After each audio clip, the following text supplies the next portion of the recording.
Tablet of Destinies, introduced in Season 10, had a lackluster start. It had 90 power, 150 health, and 300 mana. Now these stats are sort of underwhelming, but the main point of this item is through the utilization of its passive, giving 4% true damage when fully stacked based on total mana.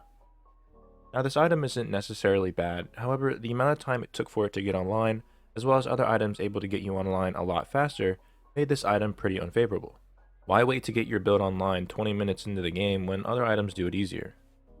With it now giving 0.14 damage per stack instead of the 0.08 it gave before, this makes it a lot easier to get damage online. So instead of getting 4% damage at 50 stacks, now it takes roughly 29 stacks to reach 4%, meaning that it takes around half the amount of time to get it online. Furthermore, at max stacks, which is still 50, it now can stack up to 7% true damage based on total mana. Here is the difference between last patch's damage, which is on the left, and the new damage it does, which is on the right.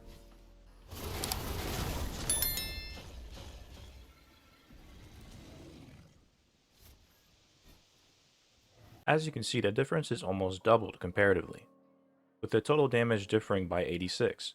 But what you need to keep in mind is that this has a cooldown timer of only 2 seconds, meaning over time you're getting your value's worth. And in terms of damage, it outshines almost every single build. When comparing it to the meta build, it does over 160 more damage per ability, and when comparing it to another build involving Soul Gem, it outperforms it by an even bigger margin, about 200 damage.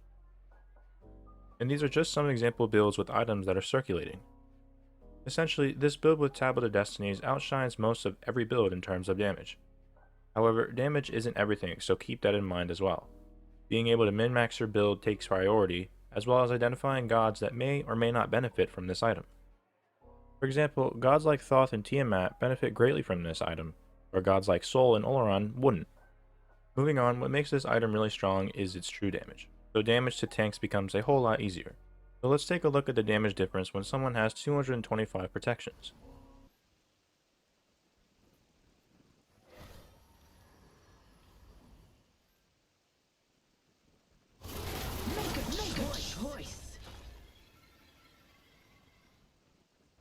As you saw, with Tablet you're doing 539 with one ability. But when we look at the damage without Tablet, substituting it with Divine for example, it does almost 140 damage less. All in all, due to how long Conquest games are getting, I believe that getting stacks shouldn't be much of a problem, especially seeing as how much damage you can pump out late game. Although your early game might suffer as a consequence. For example, looking at early game, a lot of the time around the 10-minute mark is when you should have your starter and at least 2 items online, that is Book of Thoth and Tablet of Destinies. And in a general game where both teams are relatively even, assuming no one steals your stacks, you should have your Book of Thoth halfway to about 2/3 of the way done stacked. So knowing that, we tested similar builds at the same level.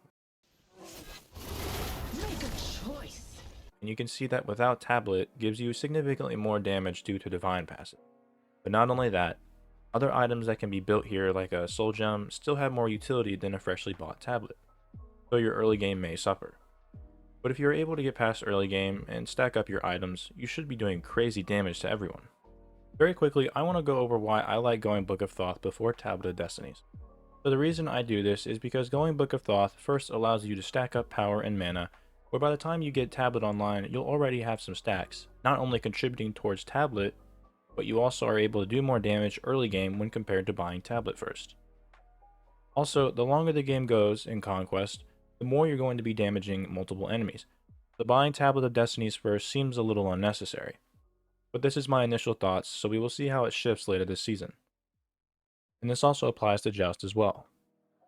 Moving on to Joust, while playing a few games and testing it out, it took me around the 15 to 17 minute mark to get it half stacked, keeping in mind that you get it around the 8 to 10 minute window if you build Book of Thoth first. However, every game that I played, I never got it fully stacked. It was always 5 to 10 stacks away from being fully stacked, even when I bought it first item. However, due to Joust not being a very long game mode, usually lasting between 15 to 25 minutes, I didn't feel like I got most out of buying Tablet of Destinies. Also, Joust games are usually decided pretty early on in the game, so that doesn't help either. Overall, I think building Tablet of Destinies is good in most situations, especially if they have really tanky gods. My initial reaction towards the applicability of this item in Joust doesn't seem necessary, but not bad if you decide to build it. I think there are items that get the job done just as well, seeing as the likelihood of you getting that late game damage is pretty unlikely. And on another note, I want to showcase the difference between having and not having Book of Thoth when buying Tablet of Destinies.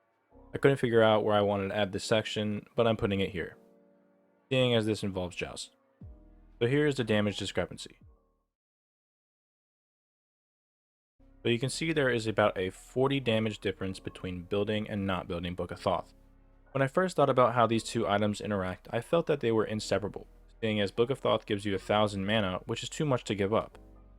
But it might be the case that you could forego Book of Thoth and just buy Tablet of Destinies in order to have a better early game and stacks, even though you're missing a lot of mana and power. But what do you guys think? Do you think this item will become meta as more people experiment, or do you have a different opinion about this item altogether? Also, feel free to let me know if I missed anything or if you guys have any suggestions. But with that being said, thank you guys for watching.